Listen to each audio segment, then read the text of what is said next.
You're walking alone in the woods. It's cold, and you can feel the wind through your jumper. You step carefully over broken twigs and dried leaves, the ground damp beneath your feet. You're just trying to check your traps. You're not expecting to find anything out of the ordinary. But then, you see it. A cardboard box, just sitting there. At first, you think, maybe it's just rubbish. Maybe someone dumped some of their old belongings. But something feels off. You step closer. Your heartbeat quickens. You peer inside, and you see a child. A little boy who looks no older than 6 years old. Bruised, wrapped in a plaid blanket like someone had carefully placed him there. And he's dead.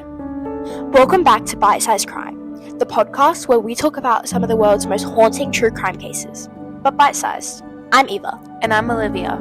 Today, we're covering a case that haunted Philadelphia for over 60 years. A case so mysterious, so heartbreaking, that it became known as America's Unknown Child. This is the story of the boy in the box. Today's episode mentions topics such as child abuse and neglect. If this seems like too much for you, take care and we'll catch you in the next episode. So let's go back to February 25th, 1957. We're in Fox Chase, Philadelphia. It's this quiet, wooded area, not the kind of place you'd expect to find a murder scene. A young uni student is out in the woods, checking his homemade rabbit traps. But instead of a rabbit, he finds something far worse. A cardboard box, large enough to hold a TV or a crib. And inside, the lifeless body of a young boy. The boy was between 4 and 6 years old. He had light brown hair, pale skin, and blue eyes. But what stood out the most, his hair had been freshly cut. You could still see that some strands of it were stuck to his skin. That's weird, right? It makes you wonder, was this done before he died or after? His body was covered in bruises, some old, some fresh. His ribs were visible, and he weighed only 13 kilograms. That's the weight of a child that's half his age. He had scars on his body, including one near his ankle, which looked like it had come from a medical procedure. But that's where things get even creepier. His fingernails and toenails were carefully trimmed. The body had been washed clean. Someone took the time to pamper him after his death. But who does that? A stranger wouldn't, and a killer certainly wouldn't, unless they felt connected to him. And yet, despite how much care seemed to go into his body, he was left in a box, dumped in the woods, discarded like he was just a piece of rubbish. So let's talk about what happened next. Because as soon as police arrived, they knew this wasn't going to be an easy case. They took the boy's fingerprints, footprints, and dental records. They checked every missing child report in the country, but guess what? Nothing. No match, no reports of a missing boy that even looked like him. It was like he never existed. And still, police sent out over 400,000 flyers. They even put the boy's face on petrol bills.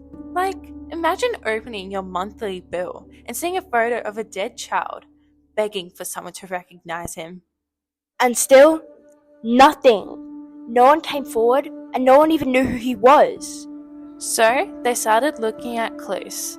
The box he was found in had a label. It once held a bassinet sold at JCPenney.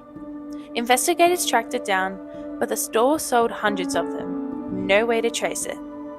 And the blanket he was wrapped in? It was made from cheap cotton flannel, possibly from a factory in North Carolina, but again, no way to trace it.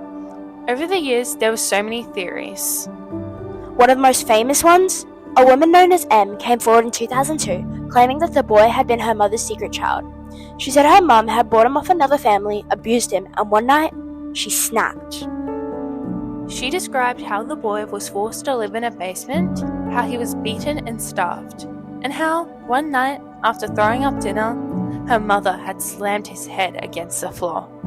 The details had matched the autopsy report, but the problem? M had a history of mental illness. Some investigators believed her, and others thought she was making it up. And without hard evidence, the case went cold. Fast forward to 2022. After 65 years of dead ends, investigators use advanced DNA testing, the kind of testing that solved cases such as the Golden State Killer. And finally, they had a match. The boy in the box was identified as Joseph Augustus Zarelli. Joseph was born on January 13, 1953. He came from a family in West Philadelphia. His parents were identified as Augustus John Zarelli and Mary Elizabeth Plunkett, but most of their information has remained confidential. And yet, there are still so many unanswered questions. Like, why didn't his family report him missing? And why did no one come forward for 65 years? And most importantly, who killed him? Joseph's case might finally have a name, but the mystery still isn't over. If his story teaches us anything, it's that some crimes refuse to stay buried. And with modern technology, we're proving that even decades-old secrets can still come to light. Thanks for listening to Bite Size Crime, and if you like this episode, don't forget to follow and leave us a review. And remember, stay safe, stay aware, and as always, don't trust anyone too easily. Hey guys, make sure to check us out on YouTube. On there, we upload these episodes And maybe some extra content. and we'll catch you in the next one. Bye!